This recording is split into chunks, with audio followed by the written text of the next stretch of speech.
서론, 본론, 결론이 있어야만 여러분들께서 효과적으로, 논리적으로 면접을 보실 수 있기 때문에 실제로 제가 토론 면접에서 말씀드렸던 서론, 그리고 본론, 본론은 근거죠. 결론. 이 구조를 항상 채용을 해주셔야 되는데 결론에서는 이건 사실 세일즈잖아요. 여러분들을 세일즈하는 거기 때문에 결론은 얻었던 깨달음이나 역량 기준으로 가시면 돼요.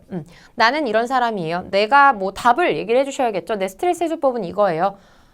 실제로 내가 이런 걸 하다 보니까 이런 식으로 스트레스를 해결하게 되더라고요. 그러면서 나는 스트레스를 해소할 때도 남들과는 조금 다른 관점으로 생각하는구나라는 걸 느꼈는데 나는 그래서 되게 조금 관점을 달리할 수 있는 사람인 것 같아요. 이런 식으로 내가 이런 경험이나 어떤 일련의 사건들을 통해서 얻었던 깨달음이나 경험들을 어필해 주시는 게 세일즈, 면접에서 가장 중요한 요소가 될 수 있겠고요.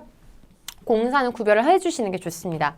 사적인 얘기는 해주지 않으시는 게 좋아요. 여행 간 거, 친구들 얘기 안 좋습니다. 그래서 만약에 면접관들이 친구들이 뭐라고 해요? 라고 말을 하더라도 방향성은 공적인 쪽으로 가시는 게 좋아요. 고민을 잘 들어준다고 얘기합니다. 그러면 면접관 입장에선 TMI, 그쵸? 서로 마찬가지예요. 남자분들한테 여자분들이 얘기하실 때 막 색조 화장품 얘기하면 TMI 느낌인 거고 또 마찬가지로 남자분들이 막 뭐 게임이나 막 군대 얘기 같은 거 여자분들이 들었을 때 TMI 서로 관심 없는 영역이면 사실 듣고 싶지 않거든요. 면접관들에게 있어서 사적인 영역이 딱 그렇습니다. 그래서 TMI 얘기하지 마시고 최대한 공적으로 친구들이 뭐라고 평가해요? 라고 하면 의도를 먼저 파악하셔야죠. 의도를 먼저 파악하시고 그 의도에 맞춰서 내가 친구들한테 조금 어떻게 보여지는지 캐릭터를 조금 묻고 싶은 거구나. 사람들한테서 어떤 캐릭터인지를 보고 싶은 거구나. 그리고 솔직함을 기대하는 거구나. 라고 하면 친구들은 저에게 천사 같다고 합니다. 라는 말을 안 하시겠죠. 그쵸? 그래서 공적인 부분은 의도 파악하는 것까지 반영이 되기 때문에 저는 사실 친구들이 저에게 진짜 좀 독종이라고 얘기를 합니다. 솔직하게 얘기를 하시는 거죠. 제가 일에 조금 사로잡혀 있거나 정말 급한 일이 있을 때는 친구들 약속도 좀 안 하고 정말 시금전폐하고 카톡도 안 보고 일을 하다 보니까 좀 독종이라고 얘기를 하는데 사실 이게 일을 할 때만큼은 굉장히 좀 집중력이 좋기 때문에 나쁘지 않은 것 같습니다. 하지만 사회생활, 워라밸 요즘 중요한 만큼 일이 전부가 아니기 때문에 사적인 것도 잘 챙겨야 해서 친구들에게는 독한 모습만 보이지 않을 생각입니다. 이렇게만 얘기하시면 완전 합격이겠죠. 그래서 의도를 파악하셔서 솔직하게 본인의 강점을 어필해 주시는 게 공적인 포인트다 생각해 주시면 될 것 같고요.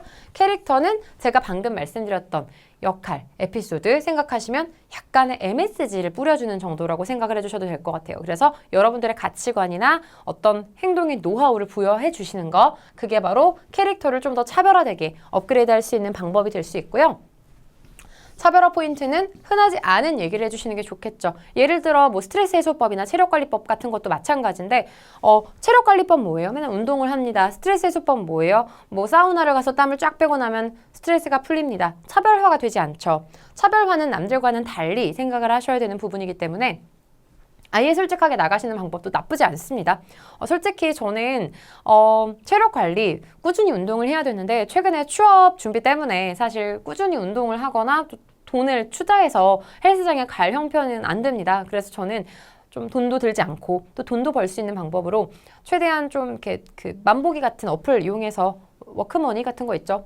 좀 돈도 벌고 운동도 할 수 있는 일석이조의 효과로 학원이나 이런 데서는 집까지 걸어가는 방식으로 하고 있고 TV 보면서도 꾸준히 스트레칭 하면서 저는 꾸준한 게 체력 관리라고 생각하기 때문에 이렇게 평소에 할 수 있는 방법들로 하고 있습니다. 하지만 제가 만약에 취업을 하게 되면 실제로 업무 강도도 굉장히 높다라고 알고 있기 때문에 돈도 버는 만큼 좀 제대로 PT에 등록해서 체력 관리할 예정입니다. 이런 정도로만 해도 충분하단 말이죠. 그래서 좀 솔직함 플러스 남들이 얘기하지 않는 것들까지 편하게 얘기를 해주실 수 있는 정도로 얘기를 해주신다면 차별화가 될 수 있겠죠.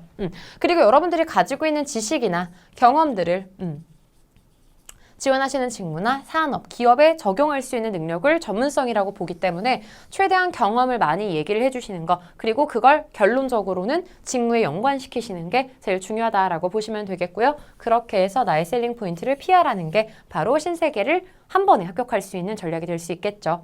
자, 그러면 기출문제들을 보면서 한번 얘기를 해볼 텐데 자, 신세계 백화점에 지원하는 이유 단순하죠. 내가 가지고 있는 가치관, 강점, 지식, 경험들을 가장 많이 활용할 수 있는 기업이 너네다라고 보시면 되겠죠. 나는 기본적으로 이러한 가치관, 남들과는 조금 달리 보는 시각을 가지는 게 중요하다. 혹은 조금의 변화가 이런 걸 만들어낸다라는 가치관을 가지고 있고 그거에 따라서 이런 많은 활동들을 했어.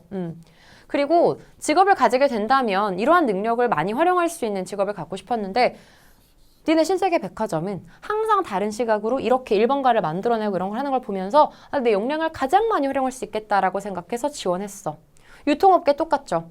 유통업계는 가장 많은 지식을 알아야 하고 다양한 분야에 대해서 계속해서 관심을 가질 수 있는 좀 잡학사전 같은 능력이 필요하다라고 생각하는데 내가 그래. 그래서 너무 적합해서 유통업종 지원했어.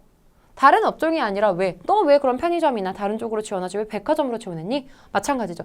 백화점이야말로 특별히 내가 뭔가를 더 만들어낼 수 있다라고 생각해. 복합 쇼핑몰부터 시작해서 백화점은 이런 것까지 다 만들어낼 수 있잖아. 내가 옛날에 잠깐 복수 전공한 게 IT 관련된 것도 있는데 이러한 것도 써먹을 수 있는 곳은 백화점뿐이야. 적용 가능성을 얘기를 해주시면 좋겠죠. 자. 현재 신세계백화점이 하고 있는 사업 중 관심 분야, 관심 사업. 이거는 너무 수동적으로 가지 마시고 능동적으로 가셔야 되는데 내가 가장 전문성을 보유한, 내가 가지고 있는 경험이나 지식을 적용할 수 있는 관심 분야를 얘기를 해주시면 좋겠죠. 내가 실제로 옛날에 이런 일을 해봤었는데 이런 일이 실제로 니네가 하고 있는 복합, 쇼핑몰 이쪽이랑 되게 많이 비슷한 것 같아. 그래서 내가 이쪽 관련해서 실제로 이런 경험도 해왔고 이런 지식도 가져왔고 이런 노력을 해왔기 때문에 내가 가지고 있는 이런 감각과 경험을 제일 잘 활용할 수 있는 분야가 이쪽이야 라고 가시면 충분하겠고요. 자, 어떤 물건 사봤는지에 대해서 피드백, 이거 미리 준비를 해 주셔야 되겠죠. 그래서 신세계백화점은 어떤 그 전문, 시코르라던가 이런 브랜드를 활용을 해 주시는 것도 좋고요. 그러면 일부러 내가 이용해봤다 이런 것도 괜찮아요.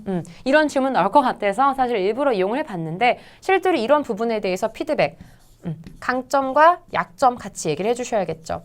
이거에 대해서는 개선 사항에 대해서 같이 얘기를 해주실 수 있게끔 솔루션 도출형으로 미리 준비를 해주셔야 되겠고요. 자. 유통업계나 백화점업계, 4차 산업이나 고령화, 소비 트렌드에 대해서는 당연히 빠삭하게 여러분들이 알고 계시고 이거에 대해서는 경험까지 추가하실 수 있으면 가장 좋겠죠.